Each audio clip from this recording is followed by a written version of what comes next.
আসসালামু আলাইকুম everyone, welcome to my channel. আজকে শেয়ার করব ঘরোয়া উপকরণ দিয়ে তৈরি চিকেন পাকোড়া। চলুন তাহলে রেসিপিতে যাই।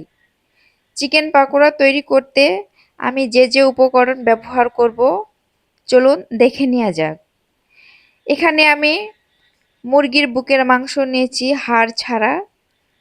নিয়েছি 1 টেবিল চামচ মরিচের গুঁড়া, 1 টেবিল চামচ হলুদের গুঁড়া, হাফ টেবিল চামচ লবণ, 1 টেবিল চামচ জিরা এবং ধনিয়ার গুঁড়া, হাফ টেবিল চামচ গরম মশলার গুঁড়া এবং 1 স্লাইস লেবুর রস। আরও অ্যাড করে দিচ্ছি 1 টেবিল চামচ আদা এবং রসুন পেস্ট, সামান্য পরিমাণ সরিষার তেল, 2 টেবিল চামচ চালের গুঁড়া। চালের গুঁড়া দিলে পাকোড়া ক্রিস্পি হয়। দিয়ে নিচ্ছি সামান্য পরিমাণ সয়া সস। এখন সবগুলি উপকরণ মাংসের সঙ্গে ভালো করে মাখিয়ে নেব।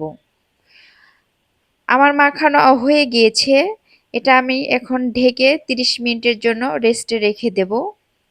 এইদিকে আমি চুলায় একটি কড়াই বসিয়ে তেল গরম করে নিয়েছি।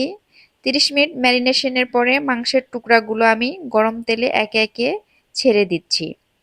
এ পর্যায়ে চুলার হিট লো ফ্লেমে রাখতে হবে। হাই ফ্লেমে ভাজলে পাকোড়াগুলো পুড়ে যাবে, কিন্তু মাংস সেদ্ধ হবে না। আমি একে একে মাংসের টুকরাগুলো সবকিছু দিয়ে এই তো উল্টে পাল্টে এপাশ ওপাশ করে সোনালী কালার করে ভেজে নেব। কাঙ্ক্ষিত কালার আসা পর্যন্ত আমি পাকোড়াগুলো ভাজতে থাকবো। এই যে দেখতে পাচ্ছেন পাকোড়াগুলোর অনেক সুন্দর কালার এসছে, মাশাআল্লাহ অনেক লোভনীয় দেখাচ্ছে। এখন আমি একটা ছাঁকনির সাহায্যে তেল থেকে ছেঁকে পাকোড়াগুলো উঠিয়ে নেব।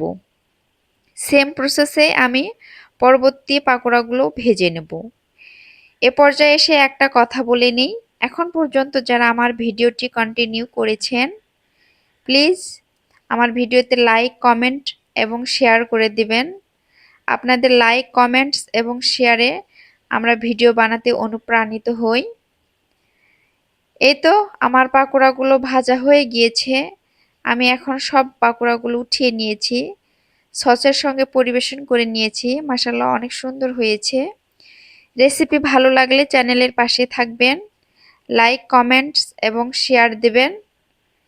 সবাই ভালো থাকবেন, সুস্থ থাকবেন। আল্লাহ হাফেজ।